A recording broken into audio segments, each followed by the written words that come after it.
right, guys, with it being the summer, being very warm this week, the workouts really being challenging because of that, and it being a time of the year where we generally get outside more, take advantage of the nicer weather. We do things like triathlons, marathons, Spartan races. Maybe it's something you've never done before. We wanted to touch on a topic that's really important that sometimes doesn't get addressed enough, or if it does, sometimes there's misconceptions. So we're going to talk about hydration today, briefly touch on dehydration, then get into overconsumption or hyponatremia, and then just give a few thoughts on how to make sure we're avoiding those extremes. So dehydration, that's when we're, if we're dehydrated, we have lost some water, we haven't replenished it, and we just have highlighted here what happens based on the percentage of body water lost.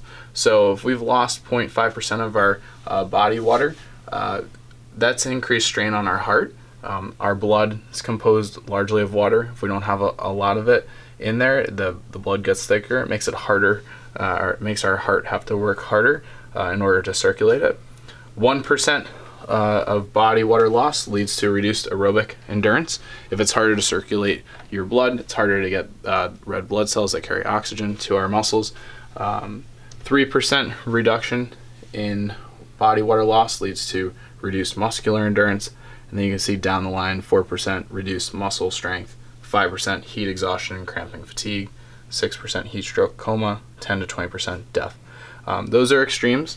We really just wanted to highlight these top few where you can see small reduction, or I should say small degrees of dehydration can have large consequences, especially when it comes to the performance side of things in your day-to-day workout. Next, we're going to get into hyponatremia. So if we're especially with regards to exercise. So we have what's called exercise-associated hyponatremia. So what happens when we work out and we're consuming water, we can dilute the concentration of sodium in our bloodstream, which can have negative consequences that are just as bad, if not worse, than dehydration. So our blood sodium concentration is usually in the 135 to 140 milligrams per equivalent, milliequivalents per liter. If we get lower than that, we get symptoms of nausea, vomiting, more extreme seizures, coma, and you can see how that has an overlap with some of the more negative consequences that come with dehydration. So it can be sometimes hard to distinguish between the two, especially if someone's just finished a long race. But in the extreme version, it can lead to things like swelling of our cells, swelling of the brain, which can, in the long term, have really bad consequences like death, coma, death. Now, how this happens. When we're not exercising, if we drink a ton of water, especially relative to the amount of sodium that we're taking in, and our body is just going to tell us to go to the bathroom. But when we start exercising, our body secretes a hormone called vasopressin, and it prevents us, it acts as an antidiuretic, prevents us from going to the bathroom. So if we're just drinking water, we're changing that concentration of sodium.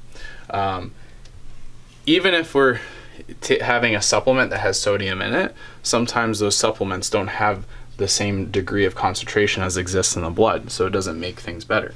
Or if we're just consuming sodium without some water, if we're taking like a sodium supplement, it could just make you thirsty and cause you to drink even more water in the long run, which can offset that sodium intake. So it's really finding that balance is tough. Now again, if we're taking in a lot of water, especially over the course of a race like a marathon, if you've done a marathon or a half marathon or triathlon, there's a lot of water stops, and you're just drinking. That can, again, it can cause your body to take that water and drive it into your cells. It causes swelling. Think about your brain. Brain sits in the skull. If those cells expand, they only have so much room to expand, and that can cause your brain to expand into your skull, push down on your brainstem. That's where we run into some really serious issues. So we want to avoid underconsumption of water. We want to avoid overconsumption of water.